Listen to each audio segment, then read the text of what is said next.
Hello, I'm James, Hi, I'm Jimmy, and welcome to A Job Done Well. the podcast that helps you improve your performance and enjoyment at work. Good afternoon, James. Good afternoon, how are you? I'm very well. How are you doing? I'm a bit nervous, to be honest with you.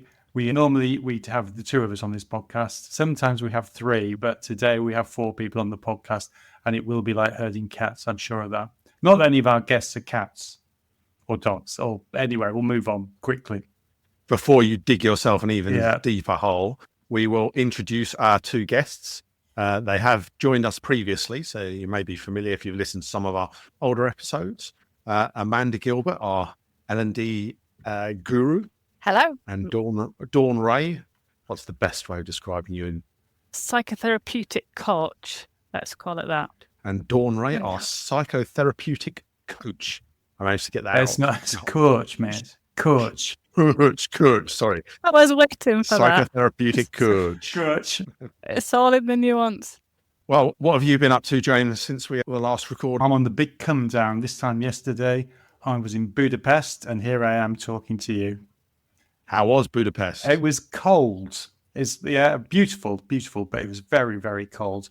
So I now understand when people talk about invading Ukraine and it being bad in the winter, I totally get it because it is cold there in Central Europe at this time of year. I'm glad you think that you traipsing around as a tourist around Budapest is is like akin to invading, the yeah. Ukraine war Yeah. and the suffering that there's a parallel. Anyhow, Amanda, what have you been up to since we last saw you? Well, it's been a little while, hasn't it now? It has. So, yeah, all sorts of bits and pieces. No more line dancing. I've been privileged enough to work with some clients around some team development work and some culture work, which has just been fascinating. And Dawn, what have you been up to since we last saw you? A bit the same, really. So I've been doing a piece of research. We're working with a charity called Tough to Talk, and we're doing a piece of research which we're hoping to publish actually later this year. And it's about how workplace support might affect overall well-being and mitigate the risk of male suicide. Oh, fascinating. Yeah. It's a huge topic, and we're hugely privileged to be able to interview about 50 people from across one organisation to try and understand from a lived experience perspective what would support men, particularly in the workplace. We'll look forward to that. And then a bit of learning, a bit like you, Amanda, been learning. I'm doing some more training. So I'm training to be a supervisor of therapists of all things. Yeah. Well, since we last talked, I have been like Nottingham Forest, very inconsistent. So life is up and down. 1 minute we're winning 7-0, the next minute we're losing 5-0. So Forest season is very reflective of life in general. Anyway, today we are talking about fear in our working lives. We think it has a significant impact, mostly negative, but sometimes positive. And we think that by having this conversation, we can do two things. One is help normalise the subject that fear in the workplace is a thing that we all suffer, and also share some of our insights into how you can overcome fear and improve your performance and enjoyment at work. I'm just a little bit worried about when we talk about fear in the workplace. I like to believe that actually the workplace itself isn't full of fear, but in this particular instance, we're just kind of taking a lens on this for helpfulness, I think. I think Yes, that and I depends think- on your workplace, actually, but we'll get into that. Yeah, but I think the point is fear isn't universal. I also think, and maybe we'll get to this in some of the things I want to say later, but I also think fear is a bit more nuanced. It's not that I am overtly fearful in my workplace, but anticipation of something that's gone wrong in the past or how I might be responded to by another person can be a very subtle thing, but I would still name that as fear. Yes. And I think that's one of the issues that we should explore as well, is that fear as a concept isn't often talked about. And therefore, when I feel it, I'm not always able to be open about it. And I call it different things and reacting it to different ways. Can I share this quote that I Go found? on. Because I think it kind of speaks nicely to that. It says, well, the chapter in this book is called, "If anything appears to go wrong, there may be unacknowledged fear in the system." which I thought was interesting. And it says, anger, blame, criticism, and judgment can be traced back to fear. So there's something about fear itself, but then the outward behaviours that get associated with fear that I think is interesting in this conversation. If you don't embrace things going wrong and fear is the output of things going wrong, you're not going to embrace testing and exploring. Yeah. The paragraph ends, we believe it's not fear itself that creates the problem, but the failure to recognise it and inability to share it, which is also culturally enforced, which I think is what we'll be talking about anyway. Do you think that fear is commonplace in the workplace? I think, yeah, that's a good question. Do I think it's commonplace? I think it is actually.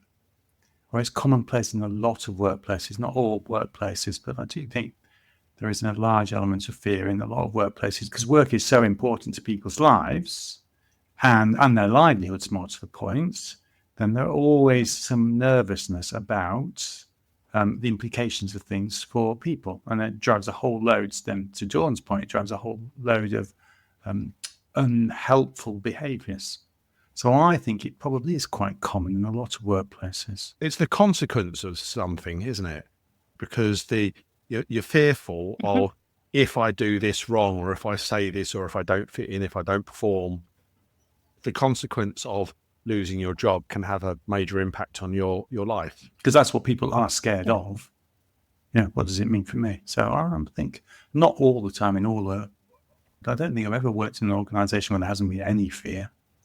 No, you're looking very grim at that thought, Amanda. It doesn't fill me with joy, but I get and I agree with exactly what you're saying. There's an element of, there is an emotion that people experience, and now we're naming it and we're calling it fear. I don't think the word fear is used very often or acknowledged very often, actively discouraged in an organisation. But I think what we're describing here is fundamentally, though, however you dress it up, it may exist to a greater or lesser degree in your organisation. And what's important here is what's the impact of that? And actually, can you make it better? I don't think you'll ever eradicate it based on the kind of nuances that we were talking about. And I also read something really interesting the other day, which is people have different response to fear. So for some people, that's a negative thing and a negative experience and actually impacts their performance and arguably their well-being. But actually for some people, interestingly, becomes a motivator, becomes re-expressed as kind of excitement and just enough edge to make them perform. So kind of the opposite, which I thought was fascinating. Yeah, somebody told me many, many years ago that in terms of your emotional response, your physical and mental response, there is a fine line between fear and excitement. And some of that fine line is, how do I look at this, my mindset? And I'm not saying it works all the time, but you can choose to be more excited about a subject than scared of it. Yeah. But so I don't think we don't talk about fear a lot, but we will talk about angst a lot in the workplace and being anxious. And angst is, here you go, this is literary for you, is Dutch for fear. So there is, I think it is quite common. Yeah. I think you're really making me think about, like, if you assume, it's a really blunt tool, but I'll make the point that the 4 core basic emotions are fear, sadness, joy, and anger. And everything else kind of flows from those 4 things. Massive oversimplification. But they exist everywhere. Whether that's in a family, whether that's in an organisation, whether that's in a culture. Like, it's about being human. So before we all get too depressed about fear in the workplace and how it plays out, I think it leads on to, there are ways to overcome this. It's a perfectly normal and usual thing to feel afraid, to feel sad, to feel angry. Happiness isn't always the answer. We can't all possibly be joyful all of the time. We are driven by all of the other things as well as human beings. Yeah, and when we were talking about doing an episode on fear, I tried to categorize fear in the workplace in 3 ways. And this isn't meant to be definitive, but it was fear that you have as an individual, and that's your internal anxieties, your internal insecurities, the self-talk that you have, all that sort of stuff. It's part of the human condition, I think. Then there's fear of the behaviors around you, which is a little bit of how senior people behave, how your colleagues behave, and that can bring fear into you. So fear of others. And the third bit was fear that's driven by the system. So we work in a system where you might be judged in terms of your performance, you might be rewarded. It might be a system where there's very strong rules and there's strong governance around things. And so they were the kind of three ways. I don't know if that makes sense to you guys in terms of how I was thinking about fear at the workplace. Makes a lot of sense to me. I think there's the fear you hold as an individual is how each of our backgrounds foreshadows our foreground. Like if something bad has happened in the past, there's going to be an automatic anxiety, fear of something in the future. I think the fear of others brings into play difference and power dynamics, which are always going to be there in a workplace. And situationally, I would widen that out from the organisation. I would even widen it out further to culture and society. Yeah. There's a certain culture and a certain normative way of being that gets set, that if you're different to that, that can create an anxiety and a fear too. Like we all worked for an American organisation once, and that had a very different culture. Yes. Globally than it would do if you're working in a very British working culture, for example. And the other day, Dawn, and just to your first point, I gave that quote that we've all come across, which is past behaviour is a good indicator of future behaviour. And my other half turned around to me scornfully and said, "You're such an insurance person." I was like, I'm sorry, but I learned that in behavioural interviewing at Capital One. That was nothing to do with insurance. I actually learned it in insurance prior to working at Capital One in a different organisation. So I'm going with her. Wasn't my finest moment. Sorry, Amanda, what was your view on the categorization? Yeah, I love the categorization, and I loved where Dawn was building that too, because what I could see was the interplay, how those things potentially operate in combination in that kind of systemic way too. So me as an individual working in an organization, reporting to certain people with more power than I within a system which manages my performance, like crikey, all the dimensions and the categories there in combination, and then apply a societal lens to that as well, Dawn, and crikey, this feels like there's a lot of fear in the system then, or potential for that. And James, you always like a good categorization and structure around things. Dawn's point is, what you are fearful of yourself may or may not be well-founded, just you've had a bad experience or something. Whereas the other two, fear of people and fear of the system, I think are much more tangible, because I do think those exist. In the work that I do with leaders, though, James, the first one might be unfounded, like what I'm fearful of from my past and how that might play out in my conversations with someone in the workplace is unfounded and not necessarily grounded in anything. But for me, it's true. I get that. And I think in my work with leaders, and people in workplaces, that's what plays through. It doesn't matter that it's not real, because it plays through in the relationships and in how people feel about their work and how they conduct their work. And so although it's unfounded, I agree, it also has a exponential effect on how we feel. We're talking about fear in very negative terms, but there can be examples where fear and how you overcome fear can be a positive. Would anyone agree with that, or got any examples of that? Well, yeah, in the most simple form, the fire alarm goes off, get out of here quick. There's that element of this signals there is danger, I need to take an action. And that is maybe an oversimplified. The other might be around the risk that I'm about to take with a piece of work or an action or a decision I'm about to take. A healthy amount of fear might make me look again and check out your thinking or your decision-making process, I would say. It can be quite a strong motivator, though, particularly in the short term. Your example, Amanda, about fire alarms. In the very short term, some fear can really motivate. What it always does long term is a point to debate, perhaps. And I think it is time bound, right? So fire alarm, fine, absolutely. But if you are scared all the time, then that can create an awful lot of stress and is just not healthy and drive a whole load of inappropriate behaviors. but also it's just not good for your health.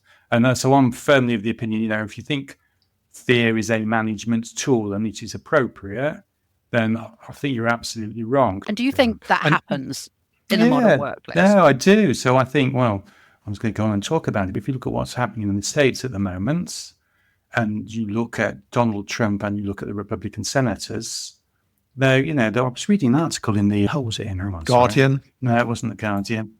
That's a shock, James. That's your reading of choice, surely.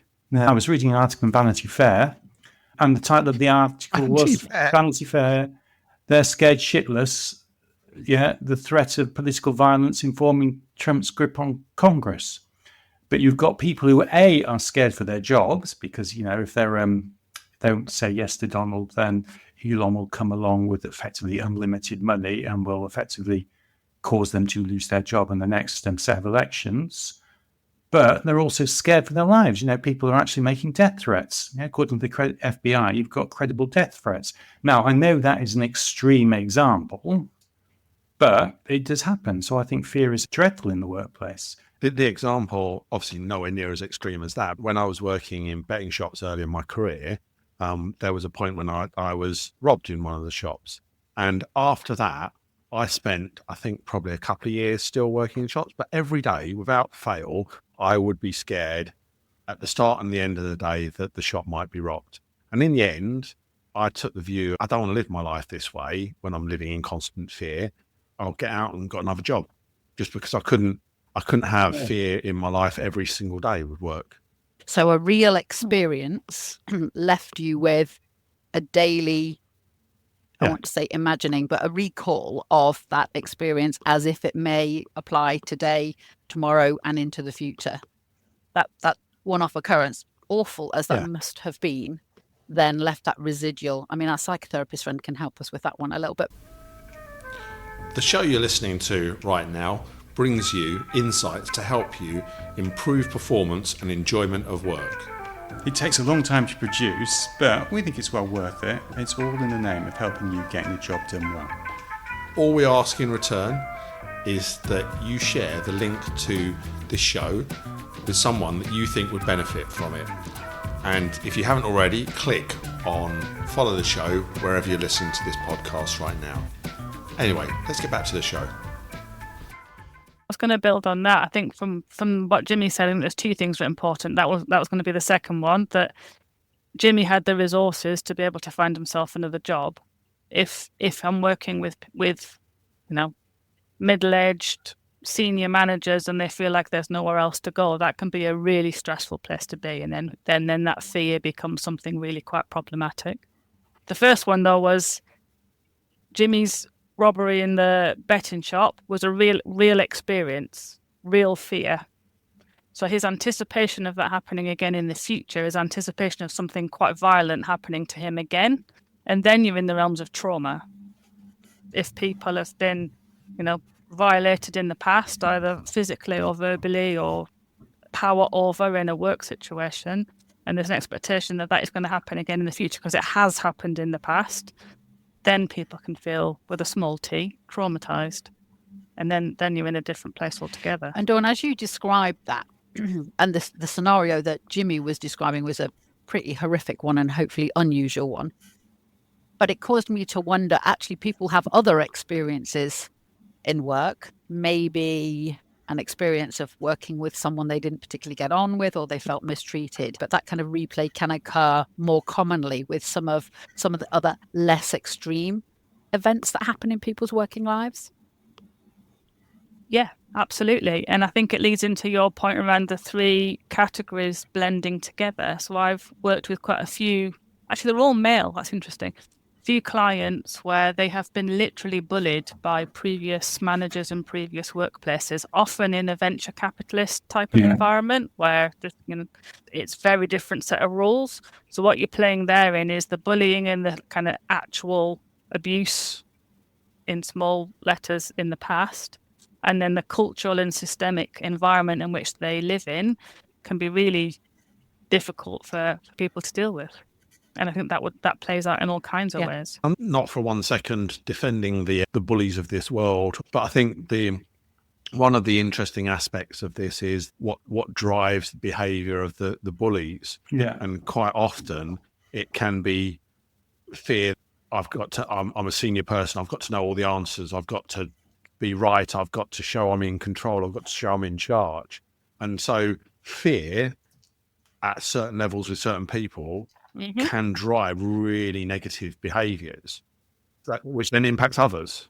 Exactly. And it doesn't even have to be that you're particularly senior. I can remember doing some work in an organisation, but we ran a training where we were talking to managers, not particularly senior managers, but still with enough power over the group of people that they led to make a difference.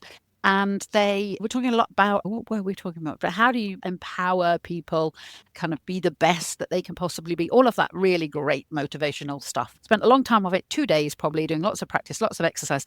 But at the end, when we were doing a conversation around how do you apply this, essentially the feedback that was coming back was, well, we won't do that. We won't give them too much autonomy and freedom, because if they do X and get it wrong, I will get in trouble. So I'm actually going to flatten the capability and the potential, essentially, of the people that work for me, for fear that the people above me won't like what they're doing, and then I'll get it in the neck. In that example, Amanda, fear cascades downwards, doesn't it? Exactly I'm right. afraid of what my bosses are going to say to me, so I don't give you any autonomy. That makes you fearful of me because I'm giving you no autonomy. Exactly. I did back to the point that fear can sometimes be positive. Just the follow-up to the story about working in betting shops, I then got a job working in a contact centre. And on my first day, I walked in, and the first thing that the person in charge had to do was do a morning briefing to all the staff. And this meant standing up at the front with a microphone, telling people what was going to happen that day. But you had to do this in front of up to 200 or 300 people. And I was like, my God, what have I done? I think I was better off, being threatened with armed robbery than having to stand up in front of 300 people and tell them what's what. I was absolutely shit scared of that as a task that I had to do and got used to. But you had to. So in order to do this job, this is one thing you had to do. And over time, I faced into it. I did it when it was quiet. Built up. By the end, I'd be walking around with the microphone, on a Saturday morning, calling people out, taking the piss out of people. The point is, That's how it happened. Overcoming my fear made me much more comfortable in talking publicly to people. That was my first experience of that sort of public presentation. In at the deep end, overcoming fear, I felt good about overcoming my fear when I had done it, and it set me up for the rest of my career to be okay talking in front of people. So it can be a That begs then that begs a question, Jimmy. What resources are available to us in order to overcome fear? But there is internal resources and external resources to enable us to recognise and therefore be with fear. Yeah. And when those resources are absent, I think that's what we've been talking about. Yeah, because you feel isolated if you haven't got, if there's no help for you. I'm just conscious of I've talked to a couple of examples of mine about fear. Anyone else got any examples where they felt fear in the workplace? I can't be the only one. I was going to use an example of I'd taken over a new job, and I'd been handed over this project to complete, and didn't think it was the right project to do. I'd been given this new fancy job title and thought I should be doing all these cool things, and I got into the job and thought that we were taking the wrong strategic direction. But my fear was that I had to go to our head honcho and say, I don't think this is the right thing to do, and the project had already started, and I was absolutely terrified. What were you terrified of, Dawn? That I was wrong, that I would be told to get on with it, that it was already sunk, that I'd look stupid in my job when I'd only been in it for a couple of months. I've been proven right, the imposter syndrome, she couldn't do it anyway. Yeah, absolutely terrified. And what was the outcome? We actually changed the project and did something else. And preparing for this, I was thinking about what enabled me to do that. And I think we'll probably be meandering into a different territory now, but it was about recognizing my fear and understanding what really mattered to me. I remember driving home with my husband saying, I don't care if they sack me. Like, I feel so strongly about this that I'm going to do it anyway. But I had to be secure in myself and in the environment I was in to be able to take that decision and to take a risk. Because it is a risk. Overcoming fear means taking a risk. Well, sorry, my pet peeve, but performance management, a lot of organizations instigate processes which just scare people and drive a whole host of unnecessary behavior. And so I do think in some cases it just is endemic within an organization. And it is because of the processes and systems that organizations put in place. Not all organizations, but some. Because how you manage performance, and that, depending on how that's structured, that can often drive a lot of fear of either the judgment or the process itself. Yeah. And that's not the intention of it, but it's about impact, not intention in these things. Yeah, totally agree. And then, how do you minimize it? And I suppose you have to come to the conclusion that fear is a bad thing in an organization. And I think it is. But until you really come to that conclusion, if you are a senior person and you have got your way by, frankly, bullying people, and that is the way in which you manage, and that is the way you understand how to manage, and you don't actually know another way of doing it, then you're probably not going to drive it out, are you? Well, I guess you could also argue that if your way of getting things done is through something negative, in this example, a negative emotion, any results you get will be very, very short term. It's not a sustainable way to run a team, an organization, a country, whatever, to do it by fear. Yeah, I'd agree. I feel like this is a horrible reflection of organisational life. It's making me quite sad. I do recognise that there could be elements of this in play in all organisations. I like to think it's not an intentional thing, like a leadership strategy that you were just pointing to there. Because otherwise, who would go to work? On response to James, I don't think there are many managers, well, not in the organisations I've worked in anyway, who intentionally would rule by fear. But I think it calls into question intent and impact. If the organisational system supports certain ways of being, like the performance management system, and there'll be other finance systems, that's probably another good one, isn't it? Budgets, then that system supports people doing and behaving and doing their jobs in certain ways where the intent of what people are doing and the impact on the people in their organisation are not necessarily the same thing. No, absolutely right. I do think it is a minority of people who manage in that way. Unfortunately, you only need one senior person to manage in that way, and it will cascade down through that organisation. So, and therefore affect those below it, who will then, follow their boss. So it can have a disproportionately large effect, I think. Well, this is interesting, isn't it? Because when you say manage in that way, that requires you to have some self-awareness of your management impact.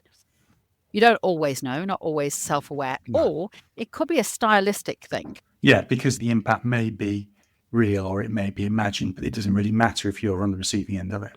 Exactly. Yeah. And just before we get too depressed about I am depressed. To your point, Amanda, I don't think we're saying that fear is universal, as in it's the whole of a working life. I think what we are saying is that fear is universal in that it may exist in most organizations at some point or another, but it isn't necessarily systemic. So what we're doing is exploring the subject. So fear as a concept of how I feel internally, my fear of behavior, my fear of the system, as a way of helping people understand and maybe figure out how they might behave differently in order to overcome fear and improve their performance and enjoyment at work. So we should move swiftly on to talking about perhaps some of the things that we have done, seen, experienced that helped us overcome fear. I think if you didn't experience some form of fear, you would never step outside your comfort zone. Exactly. So, if you want to improve performance at some points, you do need to push, don't you? Yeah, that's in coaching terms, we would call that the stretch zone. Okay. Well, who wants to kick off in terms of experiences of what's helped you overcome fear? Take the first one first, which is fear at a personal level. I think it's about understanding what is driving that and understanding how bad it would be. So a mundane example, I've written a book and I am publicizing that book. And I don't like self-promotion, and I said that promotional thing to a whole host of journalists, about 40 journalists. And my fear was that not one of them would respond. And you know what? Not one of them responded. Have I died? No. Am I still here? Yes. Have I, nothing ventured, nothing gained. So even if the worst thing happens, it's really probably not that bad.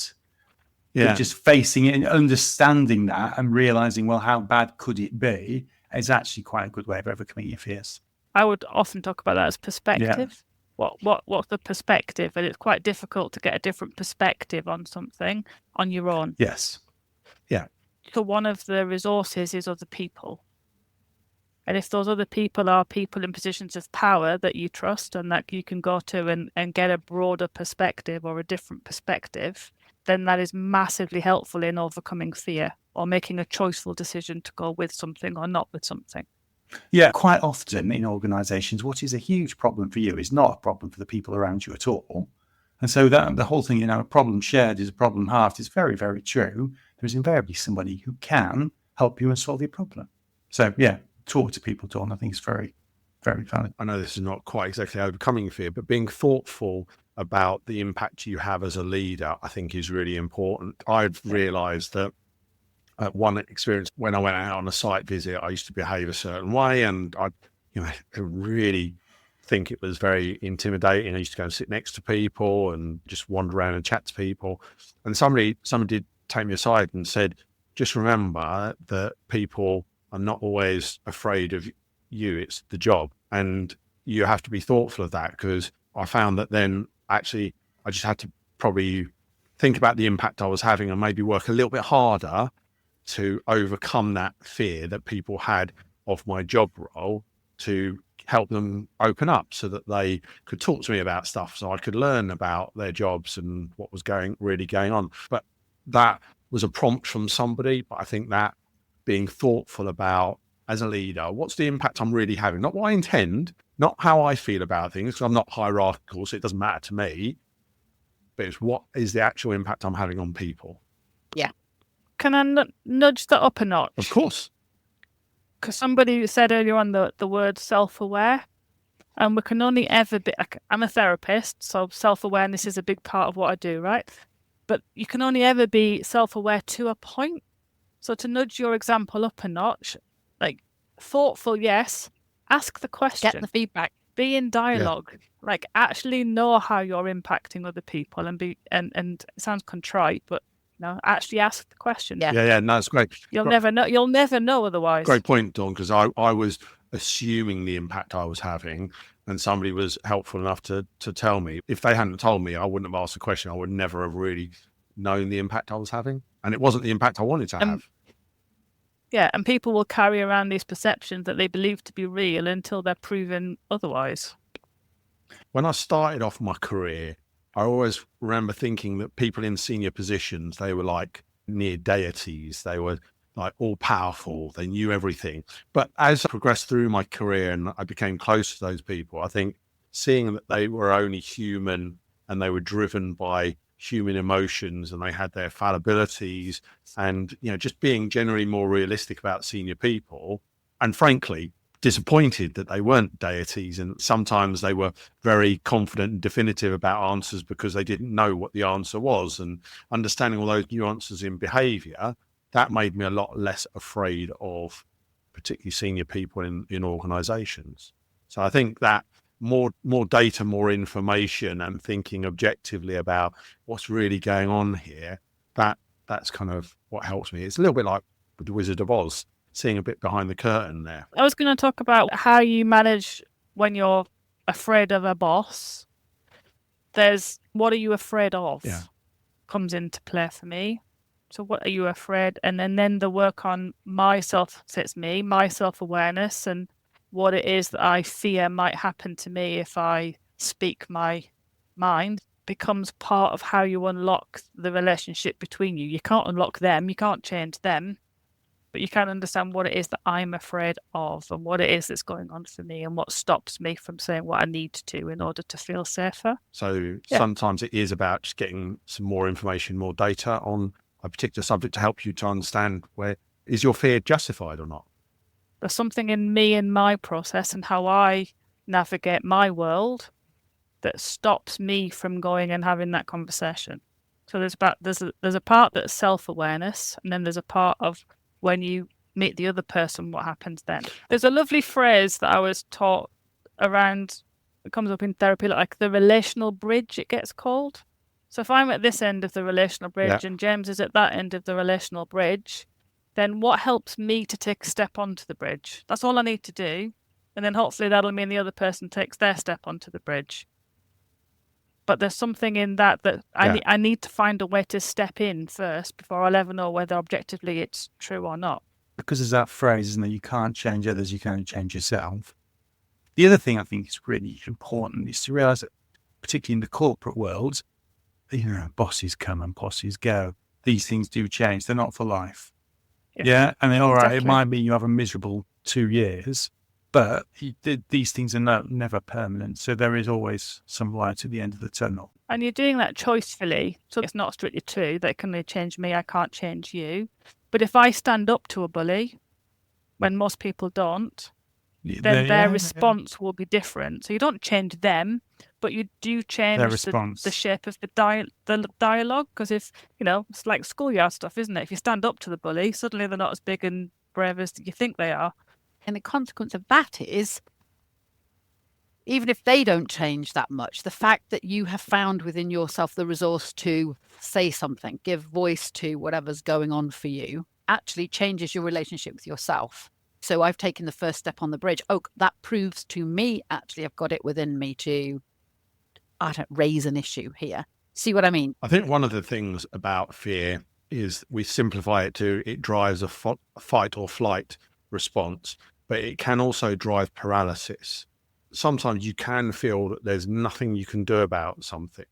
And at that point, it is tough. We went over it a little bit, but my response earlier, I spent a good couple of years working in an environment that made me fearful on a daily basis.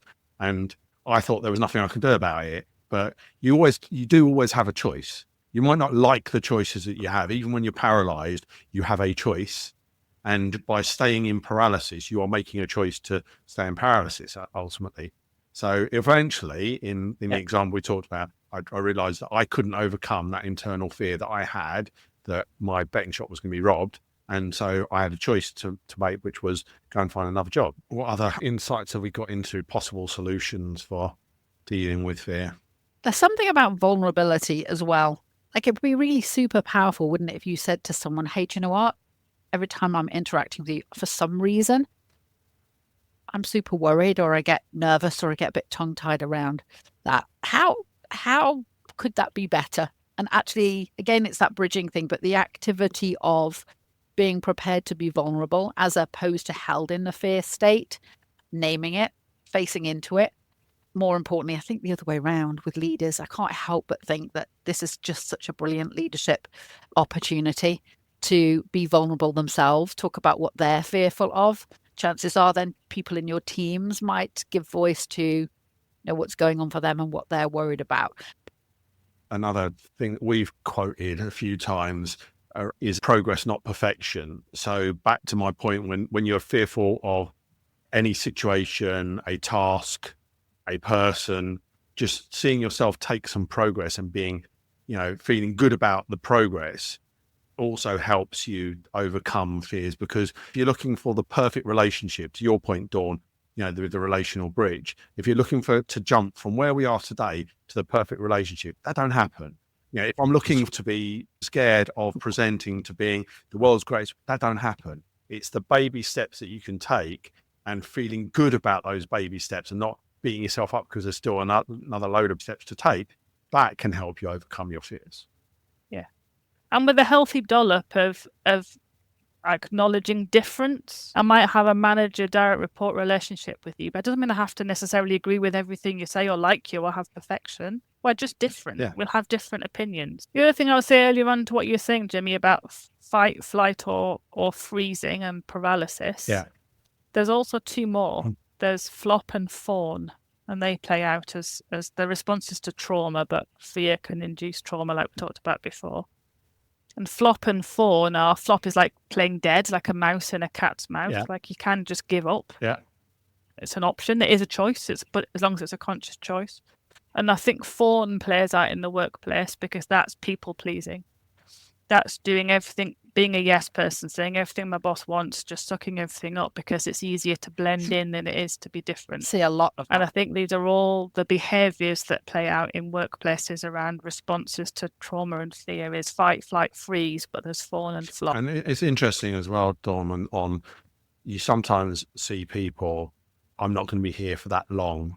I've only got another year to do. I've only got another 2 years before I retire, or whatever it is. They adopt some of those tactics just because it's easier, because this is a temporary situation. And I remember working with a certain boss in one organisation that we worked in, James, and I knew he was a wrong one. But I wasn't bothered because I was going to be out shortly. And I thought, well, I noticed, and I was still there for 2 years. But that's what I mean. Is you think like I don't have to deal with this because I'm moving on. But the fact is that person flight, came on. flight. That was what that was. That was flight. Flight. That was definitely flight. To your point, Jimmy, about doing it in awareness, like doing Yeah. nothing is always an option. Isn't that always what they say?